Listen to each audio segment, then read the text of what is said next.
आता हूं आज आप लोगों के सामने। और अगर पत्रकार नहीं करेगा राजनीति पर बात तो और कौन करेगा। राजनीतिक लोग तो राजनीति पर बात करने में आजकल उनको बड़ी परेशानी हो रही है। आप देख ही रहे हैं। आई मीन एक सैफई का साम्राज्य है, एक दूसरा और साम्राज्य है। ये पता नहीं ये साम्राज्य क्या कर रहे हैं। कोई कुंभ में डुबकी लगा रहा है, कोई कुछ कर रहा है। आप लगाइए डुबकी, आप डुबकी लगाइए, लेकिन आपने वैचारिकता का बिल्कुल विनाश कर दिया है, खात्मा कर दिया है। एक अंबेडकर, अकेला एक अंबेडकर और उसकी मैगजीन्स, उनकी मैगजीन्स मूकनाय हो, बहिष्कृत भारत हो, उनको भी पत्रिकाएं निकालनी पड़ी क्योंकि मेन स्ट्रीम मीडिया उनके खिलाफ था। मेन स्ट्रीम मीडिया में उनको जगह नहीं मिलती थी। एक ऐसे आदमी को मैं भी जानते हैं, अंबेडकर को बहुत बाद में पढ़ा, क्योंकि हिंदी क्षेत्र में मैं उत्तर प्रदेश से आता हूं, इलाहाबाद यूनिवर्सिटी में पढ़ता था। उन दिनों जेएनयू आने से पहले अंबेडकर मिलते ही नहीं थे, दिखते नहीं थे। दुनिया भर के लोग मिल जाते थे, अंबेडकर कभी नहीं मिलते थे किताब की दुकानों पर। लेकिन जब से अंबेडकर मैंने पढ़ा तो मुझे महसूस हुआ कि हिंदुस्तान की धरती पर अनोखा स्कॉलर, एक ऐसा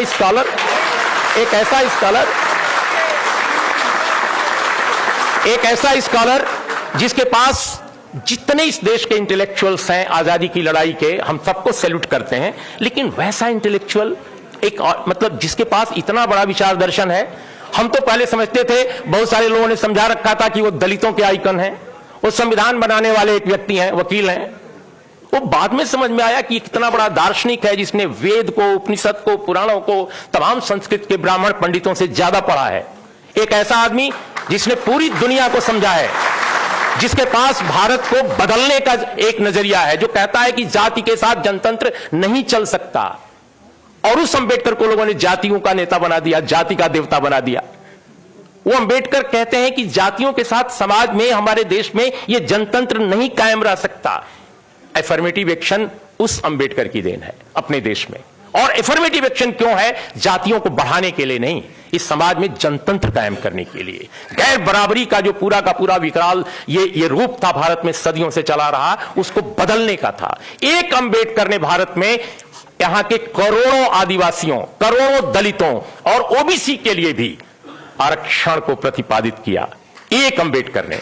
आज उसी अंबेडकर के कारण इतने दलित नेता, इतने पिछड़े नेता, इतने आदिवासी नेता हैं। अब सबके रहते हुए आरक्षण लुट गया। इन सबके रहते हुए आरक्षण खत्म। एक अंबेडकर ने लाया आरक्षण। सारे नेताओं ने, जो अंबेडकर के भक्त कहते हैं, किसी को कभी मंडल के भक्त कहते हैं, उनके रहते हुए अंबेडकर लूट लिया गया आरक्षण को। ये आज के भारत का दर्शन है, आज के भारत का परिदृश्य है। मित्रों, अंत में मैं एक बात कह के कंक्लूड करूंगा अपनी बात। बहुत सारे मित्रों को कहना है कि देखिए, हर क्षेत्र में डिटोरिएशन हुआ है। जर्नलिज्म में भी एक जमाना था, जैसा मैंने कहा, कि अंबेडकर को नहीं छापा जाता था, अंबेडकर को नहीं सुना जाता था। लेकिन एक दौर ऐसा भी आया जब अपने समाज में गणेश शंकर विद्यार्थी जैसे पत्रकार थे। एक जमाना था जब प्रेमचंद जैसे लेखक और पत्रकार थे। मुझे विश्वास है कि अगर गणेश शंकर विद्यार्थी होते, सवर्ण समाज में पैदा हुए, तो आज यहां मंच पर होते वो भी। लेकिन आप बताइए मुझे कि यहां पर मुझे क्यों आना पड़ रहा है।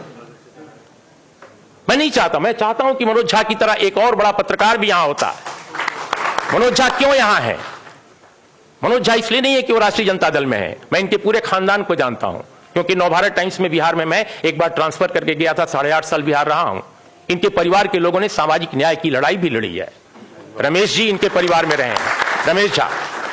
देखिए, हमारे नेताओं ने कॉन्स्टिट्यूएंसी बनानी शुरू की, विचारधारा पर काम नहीं किया। आज अगर तेजस्वी यादव की पार्टी के रघुवंश बाबू नाक बहुत सिकोड़ते हैं कि वैशाली के, चूंकि उनको चुनाव वहां लड़ना है, कि आरक्षण क्यों ऐसे, इस पर नहीं बोलना चाहिए था, इस पर ये स्टैंड लेना है, क्यों?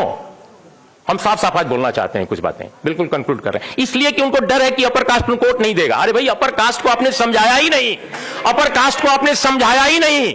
अपर कास्ट को भी समझाने की जरूरत है, क्योंकि जिस तरह की संरचना बनाई गई है इस देश में हिंदुत्व द्वारा, हिंदुत्व फासिज्म द्वारा, वो न केवल माइनॉरिटी के खिलाफ है, न केवल दलित के खिलाफ है, न केवल ओबीसी के खिलाफ है, बल्कि अपर कास्ट के खिलाफ है।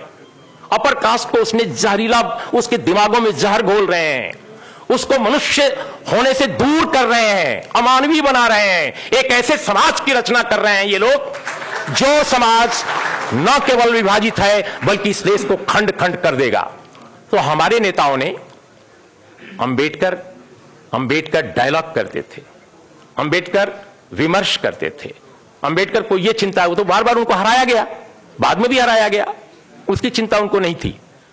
उनको चिंता यह थी कि समाज को कैसे हम दूर तक बदलें, इसके अंदर तक जाकर बदलें। वो काम हमने नहीं किया। हमारे नेता सिर्फ और सिर्फ कॉन्स्टिट्यूएंसी की बात कर रहे हैं। आप जब तक विचार की लड़ाई नहीं लड़ोगे, ये चीज नहीं बदलेगी जो हम बदलना चाहते हैं। इसलिए मित्रों, बिल्कुल लास्ट में मैं ये कहूंगा, लेट मी सी, हाँ, अब वो कह रहे हैं कि ये जो अब कोटा के बाद हम थोड़ी देर बोलना चाहते हैं इस पर, रोस्टर पे। देखिए, रोस्टर का जो मामला है, जैसा सभी ने कहा, आप सब लोगों ने आंकड़े पढ़े हैं, इंडियन एक्सप्रेस ने पूरे आंकड़े छापे थे, आरटीआई से लेकर छापे थे। 0 प्रोफेसर है इस पूरे महादेश में ओबीसी का, 0 एसोसिएट प्रोफेसर 0, एसोसिएट प्रोफेसर 0। और अगर आप किसी अपर कास्ट के लड़के से बात कीजिए, नौजवान लड़के से, कहते हैं सारा ओबीसी खा गया हमारी सीटें। क्यों? क्योंकि ये जहर है जो ये मीडिया क्या है इस देश का? इस देश का मीडिया जो है, माफ कीजिएगा, मैं मीडिया का हिस्सा 35 साल से हूं। इस देश का मीडिया हिंदू समाज का जो अपर कास्ट है, उसकी जो विकृतियां जो लगातार इकट्ठा हो रही हैं, जो आजादी की लड़ाई के समय वाकई जिनका उदारीकरण हुआ था, जिनमें एक सहिष्णुता आई थी, विकृत होते हुए भारत के अपर कास्ट के बड़े हिस्से का सांस्कृतिक सिपाह सालार बन गया है इस देश का मीडिया। उसकी कम्युनिकेशन विघ्न बन गया है ये मीडिया। अब एक टॉप के, अंग्रेजी के टॉप के एंकर से आप बात कीजिए रोस्टर को लेकर और आरक्षण को लेकर, वो ऐसी बात करता है जैसे विश्व हिंदू परिषद का एक नेता करता है। आप कल्पना कर सकते हैं, ऐसा मीडिया नहीं था आजादी के बाद, कम से कम ऐसा मीडिया नहीं था, इतना बुरा मीडिया नहीं था।